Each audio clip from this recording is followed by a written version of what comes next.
Sitten tuo Raana jatkoi semmoisenkin, niin eikö te nyt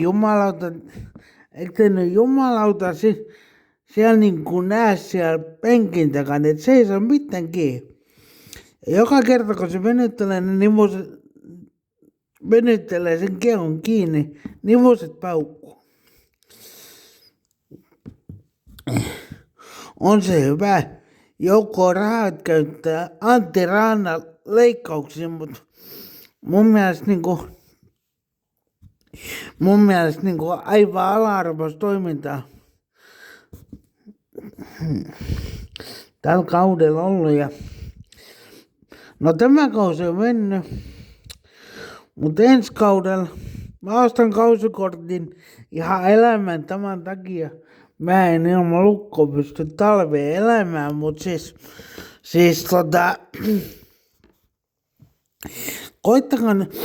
koittakaa nyt nähdä sen tuloksen tää. Pelin taso on aivan paskaa. Ja tällä kaudella oltiin sit jo 9. Se viime kauden 4. siellä oli ihan vahinko. Ei siellä niinku tapahdu mitään. Ja Kalle Saastetti ja Rafael Eerola selittää tämmöisiä juttuja julkisesti podcastissa, että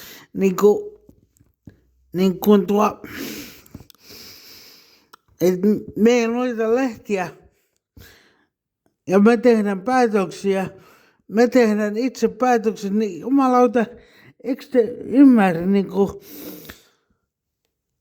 fanei, ei semmoista ihmisten, ketä 20 vuotta esimerkiksi, ja mä en nyt ole 20 vuotta teidän kausikorttia pitänyt, mutta siis mua on vanhempikin ihmisiä, jotka on pitänyt 40, ehkä jopa 60 vuotta teidän kausikorttia, niin koittakaa nyt vähän ruveta miettiä, että millaista tuotetta päästätte sieltä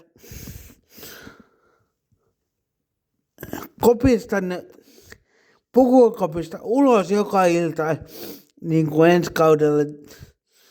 Niin kuin, ei ole hyvä markkinointi ainakaan kausikorteilla. Ja yleisökapasiteetti laskee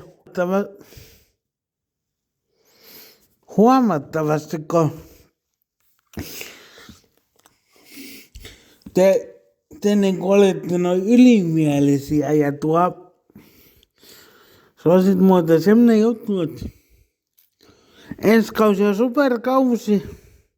Ja jos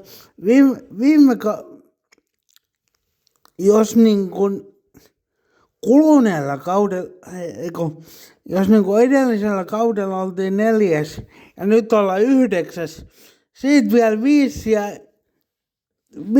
ja alaspäin ensi kaudella, niin me ollaan saatana 14.